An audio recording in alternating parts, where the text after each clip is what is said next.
Harika and Hasini creations వారు నిర్మించిన చిత్రం సన్ ఆఫ్ సత్యమూర్తి. రాధాకృష్ణ గారు ప్రొడ్యూసర్గా నిర్మించిన ఈ సినిమా గొప్ప విజయాన్ని సాధించినందుకు ముందుగా ప్రేక్షకులందరికీ నా హృదయపూర్వకమైన కృతజ్ఞతలు తెలియజేస్తున్నాను. ఈ చిత్రానికి దర్శకుడు త్రివిక్రమ్ శ్రీనివాస్ గారు. జగమెరిగిన బ్రాహ్మణుడికి జంజమేళ అన్నట్టు త్రివిక్రమ్ శ్రీనివాస్ గారి గురించి నేను చెప్పవలసిన అవసరం ఆంధ్ర ప్రేక్షకులకి, ఆంధ్రుడికి ఎవరికీ అక్కర్లేదు. ముఖ్యంగా సరస్వతీ పుత్రుడైన త్రివిక్రమ్ శ్రీనివాస్ గారు, ఆయన నోటి వెంట వచ్చే ప్రతి మాట, ఆయన కలం వెంట జాలువారే ప్రతి పదం అది అందంగా ఉండటమే కాకుండా అర్థవంతంగా ఉంటుంది. ఈ సినిమా వరకు సన్ ఆఫ్ సత్యమూర్తి అని జనరల్గా సినిమాలో కొన్ని విలువలే ఆస్తి అని క్యాప్షన్తో చేసినటువంటి సినిమా ఇదని మనందరికీ తెలిసిందే. కాకపోతే ఇక్కడ తెలుసుకోవాల్సిన విషయం ఏంటంటే, కథాపరంగా చూసినట్టయితే మనం జనరల్గా తల్లికి ఎక్కువ ఇంపార్టెన్స్ ఇస్తాం. మాతృమూర్తి, జన్మనిచ్చిన తల్లి, జననీ జన్మభూమి, ఇట్లాంటివన్నీ అంటుంటాం. కొంచెం లోతుగా పరిశీలిస్తే ఈ పితృస్వామిక వ్యవస్థలో తల్లి జన్మనిచ్చినంత వరకే, ఆ తర్వాత తండ్రి పడే కష్టాలు, తండ్రి పడే బాధ్యత, తండ్రి పడే మానసిక సంఘర్షణ, కొడుకుని సరైన పద్ధతిలో నిలబెట్టాలని, కొడుకుని జాగ్రత్తగా చదివించాలని, కొడుకు మంచి జీవితం ఉండాలని, మంచి భవిష్యత్తు ఉండాలని ఆ తండ్రి పడే తపన అంతా ఇంత ఉండదు. అందులో షేర్ మాత్రమే చేసుకుంటుంది తల్లి అని భావన. అలా అని తల్లికి అసలు రూపమే లేకపోతే, బిడ్డకి జన్మనే ఇవ్వకపోతే మనం చేయగలిగింది ఏం లేదంటానికి తల్లికి ఆ ప్రాముఖ్యత ఇస్తూనే తండ్రి తీసుకునేటువంటి బాధ్యతల్ని ఒక అందమైన రూపంలో, అందమైన పద్ధతిలో చెప్పడానికి త్రివిక్రమ్ శ్రీనివాస్ గారు ఈ సినిమాలో ప్రయత్నించారు.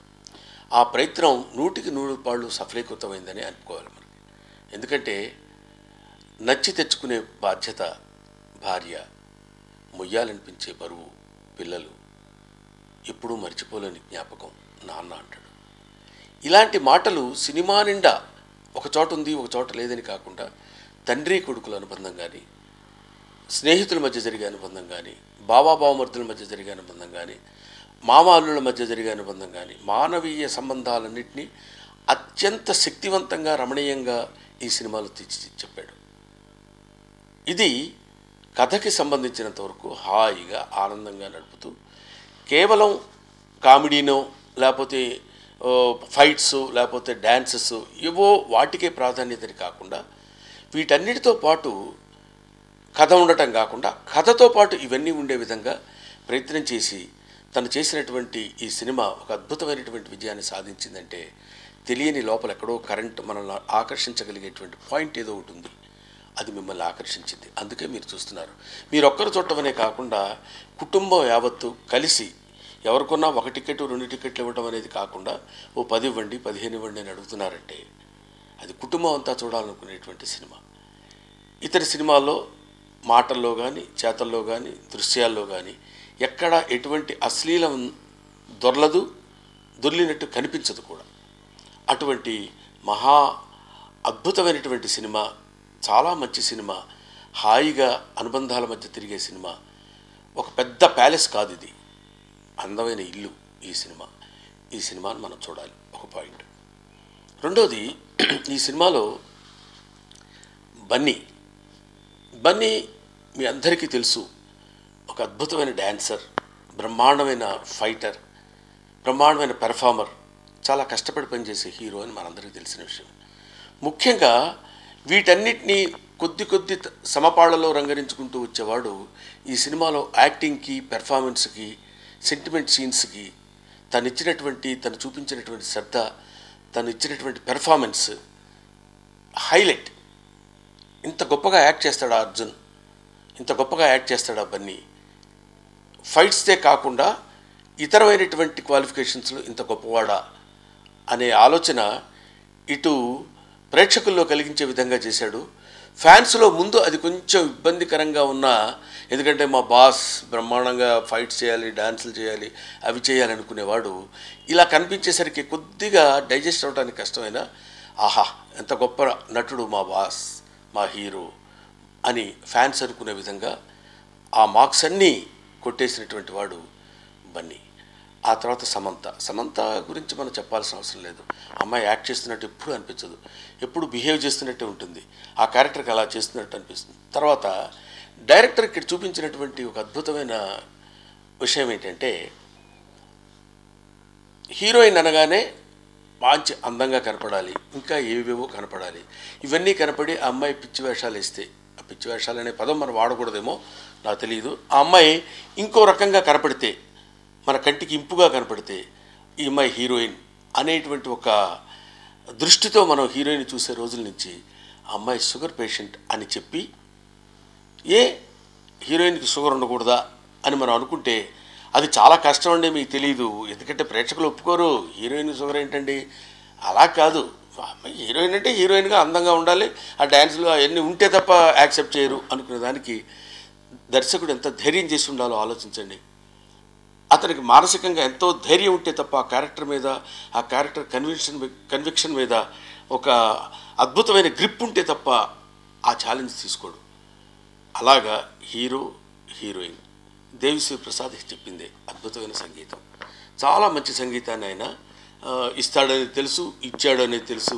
ఇప్పుడు ఇవాళ అన్ని చోట్ల ఆంధ్రదేశం అంతా సన్ ఆఫ్ సత్యమూర్తి సాంగ్స్ మారుమోగిపోతున్నాయంటే that all credit goes to Devi Sri Prasad.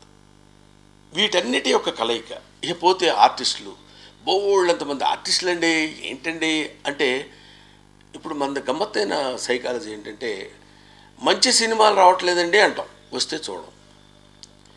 Routine సినిమాలు వచ్చినాయి అనుకోండి, బాగున్నాయండి అంటాం, కానీ ఎప్పుడు రొటీనేనండి, సినిమాలు మనకు తెలుగు మార్చరా అనే అభిప్రాయం. వీటన్నిటి ఆటుపోట్లకి తట్టుకుని అందమైన గోదావరిలా ప్రవహించింది సన్ ఆఫ్ సత్యమూర్తి సినిమా. చూడండి, ఆనందించండి, బాగుంది. పోతే ఈ సినిమాలో నాదొక ప్రత్యేకమైన క్యారెక్టర్. బహుశా త్రివిక్రమ్ గారి సినిమాలన్నింటిలో నాదొక చిన్న డిఫరెంట్గా విలక్షణంగా ఉండే క్యారెక్టర్సే ఉంటాయి. ఇందులో ఏంటంటే, నేను చెప్పిందే తప్ప ఎదుటివాడు చెప్పింది నేను విన్ను. అది దానికి అందులో ఫస్ట్ నా క్యారెక్టరైజేషన్ గురించి ఒకటే మాట చెప్తాడు, నా వైఫ్ చేత చెప్పిస్తాడు. ఏంటంటే, మా ఆయన రేడియో లాంటివాడండి, అది మాట్లాడిందే మనం వినాలి తప్ప మనం మాట్లాడింది అది వినదు అని. ఇంతకంటే ఎదుటోడు మాట్లాడింది వినడు అని చెప్పడానికి ఇంతకంటే ఎగ్జాంపుల్ ఇంకెవరు చెప్పలేరేమో. అటువంటి క్యారెక్టరైజేషను అంత అద్భుతంగా తీర్చిదిద్దాడు ఈ సినిమాలో నాది. నేను వచ్చిన దగ్గర నుంచి చివరి వరకు ఏదేదో వాక్కుంటూ వెళ్ళిపోయి అందరినీ నవ్వించే క్యారెక్టరు చాలా అందంగా నన్ను తీర్చిదిద్దాడు. ఇలాగే ఆల్ క్యారెక్టర్స్, రాజేంద్ర ప్రసాద్ గారు కానివ్వండి, ఉపేంద్ర గారు కానివ్వండి, స్నేహ కానివ్వండి, సమంత, అమ్మాయి నిత్యా మీనన్, ఆదా శర్మ, వీళ్ళందరూ ఎవరికి తగినంత వాళ్ళు అద్భుతమైనటువంటి నటన ప్రదర్శించి, ఇంకా చాలామంది ఆర్టిస్టులు ఉన్నారు, వీళ్ళందరి పేరున నేను చెప్పలేకపోయినా, రావు రమేష్ గారు కానివ్వండి, వీళ్ళందరూ వాళ్ళ క్యారెక్టర్స్ అద్భుతంగా ప్రదర్శించి, ఒక్కరోజు 2 రోజులైనా ఎంఎస్ నారాయణ గారు చేసిన సీన్స్ నాకు బాగా నచ్చాయి. తర్వాత దానికి ఆ డబ్బింగ్ చెప్పిన ఆర్టిస్ట్ కూడా యాజ్ ఇట్ ఈస్గా ఆయనే చెప్పాడన్న భావంతో చెప్పించారు. ఇంత అందమైనటువంటి కలయిక, అద్భుతమైనటువంటి సినిమా, చాలా అంటే ఏ తండ్రి మిస్ అవ్వకూడని సినిమా, ఏ కొడుకు మిస్ అవ్వకూడని సినిమా, ఏ ప్రేక్షకుడు మిస్ అవ్వకూడని సినిమా Son of Satyamurthy. Kindly see the film, bless the crew.